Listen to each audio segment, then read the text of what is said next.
Une cérémonie pleine de dignité. Madame, monsieur, bonsoir. En Suisse, on a rendu hommage aujourd'hui aux victimes de l'incendie de Crans-Montana.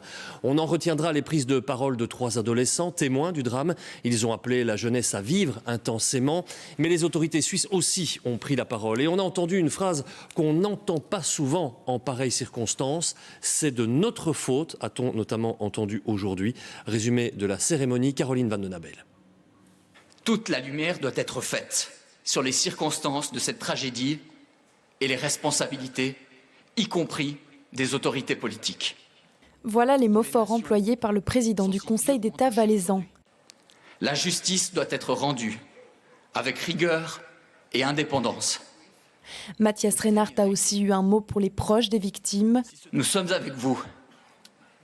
Avec vous, maman, papa, frères, sœurs, grands-parents, famille, amis, amoureux, camarades de classe. Depuis cette nuit du 1er janvier, il ne s'est pas passé un seul instant, pas une seule minute, sans que nous ne pensions à vous. Autre moment d'émotion, la lecture d'un texte par 3 jeunes témoins du drame. Ce que nous avons vu ce soir-là, nous ne pourrons l'oublier, mais nous pouvons le transformer en force. Alors aujourd'hui, nous rendons hommage à vous qui êtes partis trop tôt, à vos rêves interrompus, à vos voix que le silence a remplacées. Nous sommes une génération qui grandit dans un monde fragile, parfois dur, souvent injuste. Et pourtant, malgré les doutes, malgré la peur, notre génération continue d'avancer.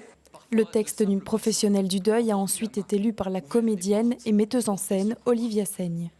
Tout en moi hurle et refuse la déchirure. C'est ce qui est vivant en moi qui souffre. Le chagrin, c'est l'autre face de l'amour. La cérémonie a été ponctuée de plusieurs interludes musicaux. À 14h, 1 minute de silence a été observée à travers tout le pays. Les cloches des églises ont ensuite retenti pendant 5 minutes.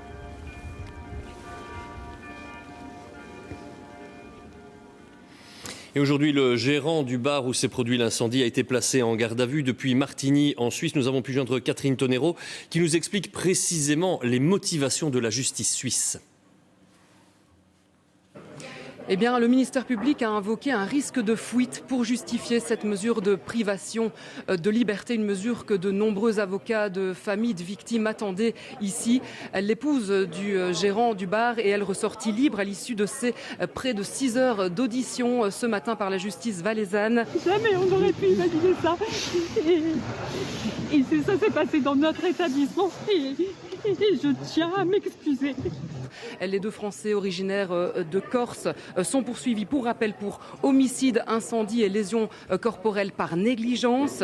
C'est la première fois qu'ils étaient auditionnés en tant que prévenus dans cette enquête. Une audition qui n'a pas porté sur les faits, mais sur leur situation personnelle. On sait que le gérant du bar était déjà connu de la justice française, notamment pour fait de proxénétisme. Tous 2 ont répété qu'ils collaboreraient et ne chercheraient pas à se dérober.